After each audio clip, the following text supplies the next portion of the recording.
మనందరికీ కూడా clean home కావాలి అని అనిపిస్తుంది. కానీ పీస్‌ఫుల్ హోమ్ అనంటే పర్ఫెక్ట్‌గా ఉండడం కాదు.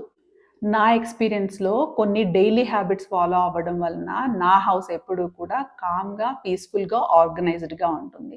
సో, ఈ వీడియోలో నేను రెగ్యులర్‌గా ఫాలో అయ్యే చిన్న చిన్న హ్యాబిట్స్‌లో నుండి కొన్ని ముఖ్యమైన ఒక టాప్ 5 హ్యాబిట్స్ అయితే ఈ వీడియోలో షేర్ చేసుకుంటాను. ఈ హ్యాబిట్స్ ఫాలో అవ్వడం వలన మన హౌస్ ఎట్లా ఆర్గనైజ్డ్‌గా, క్లటర్ ఫ్రీగా, మెస్ లేకుండా అండ్ పీస్‌ఫుల్‌గా ఉంటుంది అనేది చూద్దాము.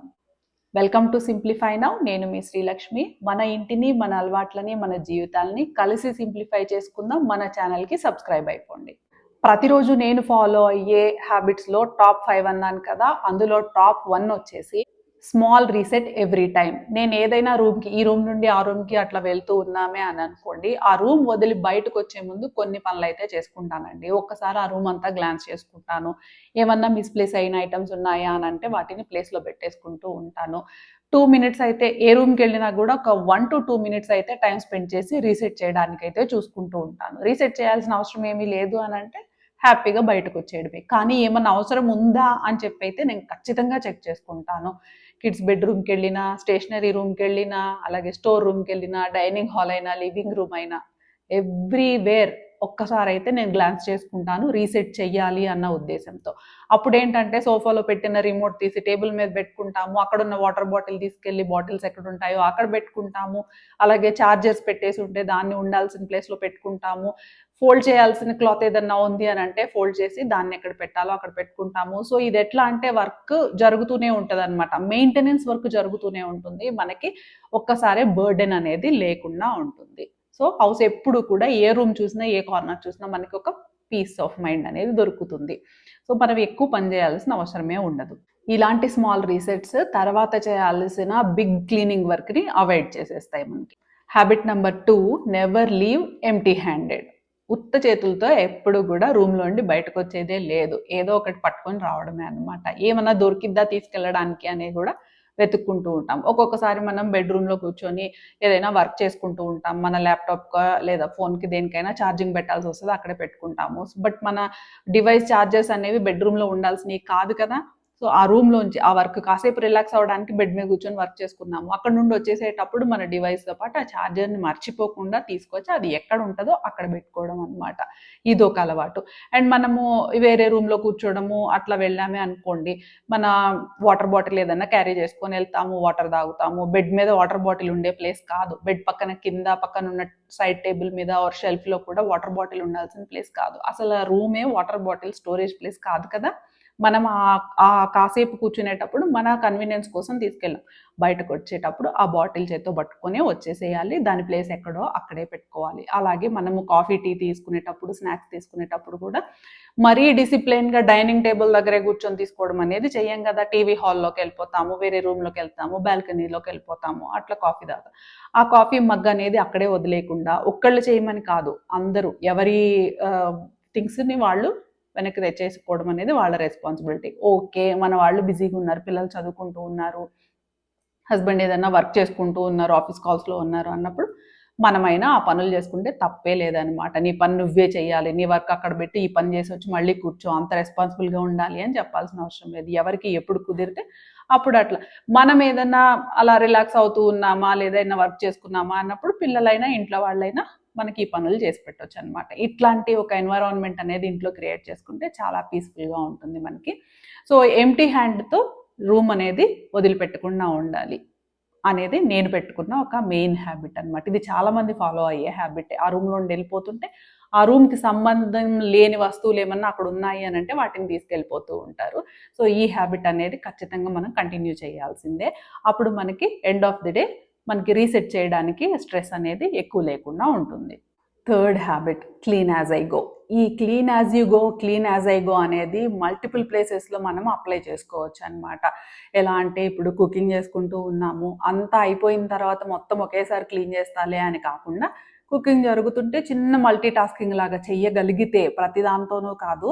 ఒక్కొక్కసారి దోస అక్కడ వేసేసి ఇక్కడ మనం ప్లేటు గ్లాసు కడుగుతాం అనుకోండి, దోస మాడిపోతుంది. ఈ పని అవ్వదు, ఆ పని అవ్వదు, డబుల్ పని అవుతుంది. అట్లా కాకుండా ఏదైనా కర్రీ ఉంది, ఆ కర్రీని కదిలిస్తూ చూసుకోవాల్సిన అవసరం ఉంది. సో దానికి కొంచెం మనం టైం ఇవ్వాలి. ఆ టైంలో ఇంక ఇక్కడ మనం కిచెన్లోనే ఉండాలి. సో ఇక్కడ ఇంకేదన్నా పని ఉందా, చిన్నది ఏదన్నా రీసెట్ చేయాల్సింది ఉందా, కౌంటర్ మీద క్లీన్ చేయాల్సిన చిన్న చిన్న యూటెన్సిల్స్ ఏమైనా ఉన్నాయా అని అంటే వాటిని క్లీన్ చేసేసుకోవడం, అది క్లీన్ యాజ్ యూ గో కింద వస్తుంది.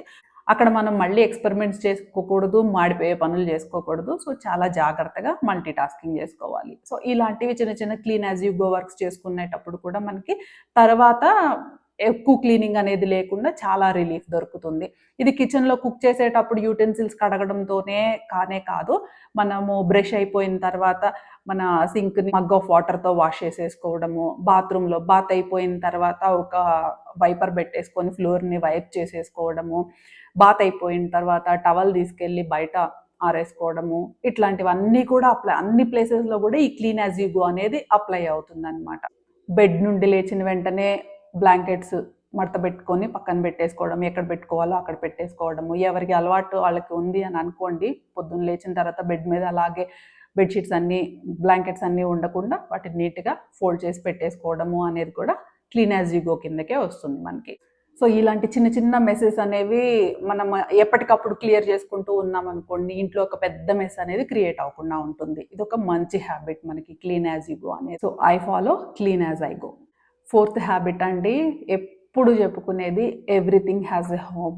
ఈ హ్యాబిట్ అయితే ఖచ్చితంగా ఫాలో అవుతాను నేను. కీస్కైనా, రిమోట్కైనా, స్టేషనరీకైనా, బట్టలకైనా, క్లీనింగ్ ఎక్విప్మెంట్స్కైనా, క్లీనింగ్ లిక్విడ్స్కైనా, అలాగే ఫ్రిడ్జ్లో పెట్టిన ఒక పర్టికులర్ ఐటమ్స్, ఇప్పుడు ఫ్రిడ్జ్లోనే అనుకోండి నేను మసాలా స్పైసెస్ ఎక్కడున్నాయి, అలాగే పప్పులు ఎక్కడున్నాయి, రవ్వలు ఎక్కడున్నాయి అనేవి అన్నీ కూడా నేను ఫ్రిడ్జ్ ఓపెన్ చేయకుండానే చెప్పగలను అనమాట. నాకు అంత రికార్డెడ్గా ఉంటుందన్నమాట. చాలా సంవత్సరాలుగా ఆ పర్టికులర్ ప్లేస్లోనే నేను ఇడ్లీ రవ్వ, గోధుమ రవ్వ, అలాగే పూల్ మఖానా, నట్స్ ఇవన్నీ కూడా పెడతాను. ఫ్రిడ్జ్లో ఈ సైడ్లో, ఈ ర్యాక్లో, ఈ బాక్స్లోనే పెడతాను అనేది నాకు తెలిసిపోతుంది. నేను ఊరెళ్ళినా కూడా నేను ఫోన్ చేసి చెప్పగలను, పలానా చోటు ఉంది, అది తీసుకొని వాడుకోమని చెప్పేసి.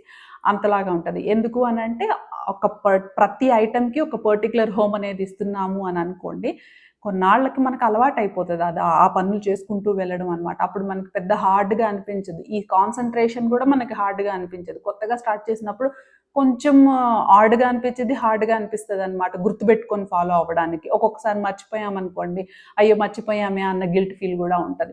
సో ఇది అయినా కూడా మనం వదలకుండా ఆ అలవాటుని ఫాలో అవుకుంటూ వెళ్తూ ఉంటే మనకి అదే మనకి రిటర్న్లో పీస్ ఆఫ్ మైండ్ ఇస్తుంది అనమాట. మనం దేని మీద ఎక్కువ ఎఫర్ట్ పెడతామో అదే మనకి రిటర్న్లో పీస్ ఆఫ్ మైండ్ అనేది ఇస్తుంది అనమాట. ఎఫర్ట్ పెట్టాల్సింది దేనికి, క్లీనింగ్కి కాదు, స్మార్ట్గా వర్క్ చేసుకోవడం కోసం ఎఫర్ట్ పెట్టుకోవాలి. సో ప్రతి ఒక్క దానికంటూ ఒక పర్టికులర్ హోమ్ అనేది ఇచ్చుకున్నాము, పర్టికులర్ ప్లేస్ అనేది కేటగరైజ్ చేసి పెట్టుకున్నాము అని అంటే మనకి చాలా పీస్ ఆఫ్ మైండ్ ఉంటుంది. అలాగే క్లటర్ అక్యుములేట్ అవ్వకుండా ఉంటుంది. అలాగే ఇంట్లో డిస్ప్యూట్స్, డిస్కషన్స్, డిబేట్స్, ఆర్గ్యుమెంట్స్, అరుచుకోవడాలు లాంటివి కూడా జరగకుండా ఉంటాయి. మనకు కావాల్సినప్పుడు కంఫర్టబుల్గా దొరికేస్తుంది అనమాట. సో ఇది మల్టిపుల్ వీడియోస్లో నేను అడ్రస్ చేసిన పాయింట్ అనమాట. ప్రతి ఒక్క వస్తువుకి దానికంటూ ఒక ప్లేస్ కావాలి, దానికంటూ ఒక హోమ్ కావాలి అని. ఇవ్వలేదు అని అంటే అది మన హౌస్ని క్లటర్ చేసేస్తుంది అనమాట. సో ప్రతి వస్తువుకి ఒక ప్లేస్ అనేది అలాట్ చేసి పెట్టుకుందాం. ఈవెన్ కుక్కర్కైనా, కడాయికైనా, డైనింగ్ ప్లేట్స్కైనా, గ్లాసులకైనా, స్పూన్లకైనా ప్లేసెస్ అనేవి పెట్టుకుంటూ ఉంటే చాలా బెస్ట్. మనకి చాలా కంఫర్టబుల్గా ఉంటుంది. మన వర్క్ ఫ్లో కూడా బాగుంటుంది. అలాగే మన ఇల్లు కూడా ఆర్గనైజ్డ్గా, సిస్టమేటిక్గా ఉంటుంది. 5th హ్యాబిట్ వచ్చేసి 10 minutes ఈవినింగ్ రీసెట్. నాకైతే ఈవినింగ్ రీసెట్ చేసుకోవడం కుదురుతుందండి. ఎవరికి ఏ టైంలో కుదిరితే ఆ టైంలో రీసెట్ చేసేసుకోవచ్చు. మనం evening or before bed reset చేసుకోవడం అనేది మనకి ప్రాక్టికల్గా మనకు వర్కౌట్ అవుతుంది మన ఇంట్లో అని అనుకుంటే కనుక చేసుకున్నాం అనుకోండి, చాలా కంఫర్టబుల్గా ఉంటుంది. బిఫోర్ గోయింగ్ టు బెడ్ ఒకసారి లివింగ్ రూమ్లో చెక్ చేసుకొని అక్కడ ఉన్నవన్నీ కూడా ఎక్కడ ఉండాల్సినవి అక్కడ పెట్టేసుకొని, అక్కడ ఆ రూమ్కి సంబంధించిన లేనివి ఏమైనా ఉన్నాయి అని అనుకోండి, వాటిని తీసేసుకుంటూ అలాగే కిచెన్ రీసెట్ చేసేసుకొని, కౌంటర్ టాప్ అలాగే స్టవ్ అన్ని క్లీన్ చేసుకొని, మనకి మార్నింగ్ మేడ్ వస్తారు గిన్నెలు వాష్కి అన్నప్పుడు ఆ గిన్నెలన్నింటినీ కూడా ఆ యూటెన్సిల్స్ అన్నీ కూడా ఎక్కడ వాషింగ్కి పెడతామో అక్కడికి తీసుకెళ్ళి పెట్టేసుకోవడము, లేదా డిష్ వాషర్ యూజ్ చేస్తున్నాం అంటే డిష్ వాషర్లో చేసేసుకోవడము.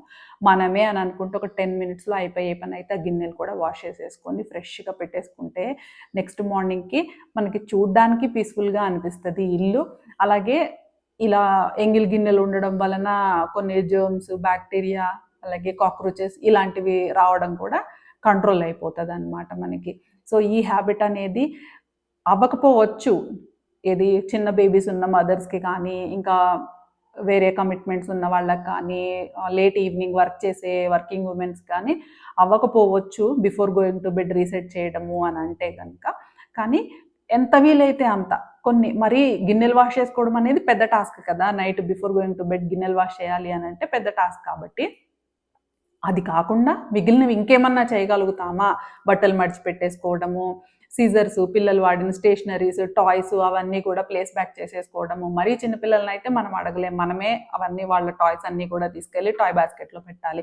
కొంచెం ఒక 6, 7, 8 ఇయర్స్ వచ్చిన పిల్లలు ఉన్నారు అని అనుకోండి, వాళ్ళకి కొంచెం కొంచెంగా నేర్పిస్తూ మనం పక్కనే ఉంటూ కూడా వాళ్ళని ఎంకరేజ్ చేస్తూ మెచ్చుకుంటూ కూడా గుడ్ బాయ్ గుడ్ గర్ల్ అని చెప్పేసి మెచ్చుకుంటూ వాళ్ళకి చిన్న చిన్న ఏవైనా క్రెడిట్స్ ఇచ్చుకుంటూ మనము పనులు అలవాటు చేసామనుకోండి, అది వాళ్ళ ఫ్యూచర్కి అలవాటు అయిపోతుంది, వాళ్ళ ఫ్యూచర్ కూడా హెల్ప్ అవుతుంది.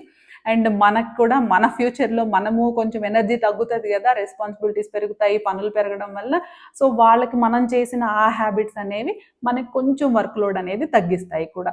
సో ఇలాంటివన్నీ కూడా ఎక్కడ ఉండాల్సినవి అక్కడ పెట్టుకోవాలి అని చెప్పేసి ఇలాంటి అలవాట్లు చేసాము అని అనుకోండి, మనకి బెస్ట్, వాళ్ళకి కూడా మంచిది. ఇల్లు ఎప్పుడు క్లటర్ ఫ్రీగా పీస్ఫుల్గా కనిపిస్తూ ఉంటుంది. సో గిన్నెలు వాష్ చేసుకోవడం అనే దానికి ఒక స్ట్రాటజీ యూజ్ చేయాల్సి ఉంటుంది. అందరిళ్లలో ఒకేలాగా ఉండదు సిచ్యువేషన్. నాకంటే డిష్ వాషర్ ఉంది, నేను డిష్ వాషర్ లోడ్ చేసుకుంటూ ఉంటాను. ఒక్కొక్కసారి హ్యాండ్ వాషే చేసేస్తాను, డిష్ వాషర్లో లోడ్ అయ్యే అన్ని గిన్నెలు లేవు అనిపిస్తే హ్యాండ్ వాష్ చేసేసుకుంటూ ఉంటాను.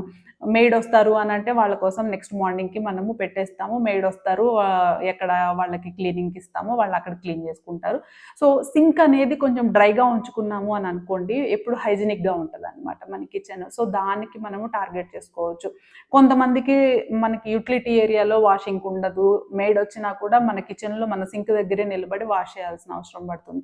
సో అట్లా సిచ్యువేషన్ అర్థం చేసుకొని ఎవరికి ఎలా కుదురుతుందో అలా రీసెట్ చేసుకోవడానికి ఒక 10-15 నిమిషాలు కేటాయించామనుకోండి end of the day, next day అనేది చాలా పీస్ఫుల్గా స్టార్ట్ అవుతుంది. అండ్ మనం ఈ మల్టిపుల్ హ్యాబిట్స్ ఫాలో అవుతూ వస్తున్నాం కాబట్టి ఎండ్ ఆఫ్ ద డే మనం రీసెట్ చేయాలి ఇంటిని అని అంటే మన ఇంట్లో ఎక్కువ థింగ్స్ ఏమీ రీసెట్ చేయాల్సిన అవసరం ఉండవు. ఎందుకంటే మనము డే అంతా కూడా ఇలాంటి కొన్ని హ్యాబిట్స్ని ఫాలో అవుతూ వస్తున్నాం, మన ఇంట్లో వాళ్ళని కూడా ఫాలో అవుతూ వస్తున్నాం కాబట్టి ఎప్పుడూ పర్ఫెక్ట్గానే పీస్ఫుల్గానే ఉంటుంది అనమాట మన ఇల్లు. ఏదన్నా ఉంటే ఒక చిన్నది ఉంటుంది. సో రోజులు గడుస్తున్న కొద్దికి మనకి 10 నిమిషాలు కూడా రీసెట్ చేయడానికి మనం స్పెండ్ చేయాల్సిన అవసరం ఉండదు. అంత పర్ఫెక్ట్గా మనం సిస్టమేటిక్గా పెట్టుకోవడం అనేది మనందరికీ అలవాటు అయిపోతుంది. సో అలవాటు అయిపోయిన తర్వాత మనకి పని కూడా తగ్గిపోతుంది. ఇనీషియల్ స్టేజ్లో మాత్రం కొంచెం పని ఎక్కువగానే ఉంటుంది, పోను పోను అంత పని అయితే ఉండదు మనకి చేసుకోవడానికి. నేను పర్ఫెక్ట్ హోమ్ మెయింటైన్ చేయాలి అని చూసుకోనండి. నా గోల్ ఏంటి అని అంటే హౌస్ మేనేజబుల్గా ఉండాలి, పీస్ఫుల్గా ఉండాలి. పీస్ఫుల్ హోమ్ అని అంటే ఎక్స్పెన్సివ్ డెకరేషన్స్తో వచ్చేది కాదు, డైలీ హ్యాబిట్స్తో వచ్చేదన్నమాట. ఆ డైలీ హ్యాబిట్స్ని కూడా ఒక కన్సిస్టెన్సీతో ఫాలో అవుతూ వస్తే మనకి పీస్ఫుల్ హోమ్ అనేది క్రియేట్ అయిపోతుంది. అది ఎలాంటి ఇల్లు అయినా కానివ్వండి, పాత ఇల్లు అయినా, చిన్నదైనా, ఇరుగ్గా ఉండేదైనా, ప్లేస్ సరిపోని 1 BHK అయినా కూడా మన అలవాట్లే మన ఇంటిని పీస్ఫుల్గా మార్చేస్తాయి. పీస్ఫుల్గా ప్రశాంతంగా ఉండాలి అని అంటే పెద్ద పెద్ద ఇల్లు అక్కర్లా, మనకు ఉన్న దాన్నే మనం పీస్ఫుల్గా పెట్టుకోవచ్చు ఈ ఫాలో అయ్యే కొన్ని మంచి అలవాట్లతో. నా ఇల్లు ఎప్పుడు కూడా క్లీన్గా పీస్ఫుల్గా ఉండడానికి రీజన్ పెద్ద పెద్ద క్లీనింగ్ సెషన్స్ అయితే కాదు, ఈ చిన్న చిన్న డైలీ హ్యాబిట్స్ అంతే. మీరు వీటిల్లో ఆల్రెడీ ఫాలో చేస్తున్న హ్యాబిట్స్ ఏంటి, లేకపోతే ఇప్పుడు స్టార్ట్ చేయాలి అనుకుంటున్న హ్యాబిట్స్ ఏంటి అనేది కమెంట్స్లో తెలియచేయండి. వీడియో నచ్చింది అని అంటే లైక్ చేయండి, అలాగే మన ఛానల్ని సబ్స్క్రైబ్ చేయండి. ఎందుకో తెలుసు కదా, మన ఇంటిని, మన అలవాట్లని, మన జీవితాలని మనము కలిసి సింప్లిఫై చేసుకుందాం ఇక్కడ ఈ కమ్యూనిటీలో. మరో మంచి వీడియోతో మనం మాట్లాడుకుందాము. Bye bye.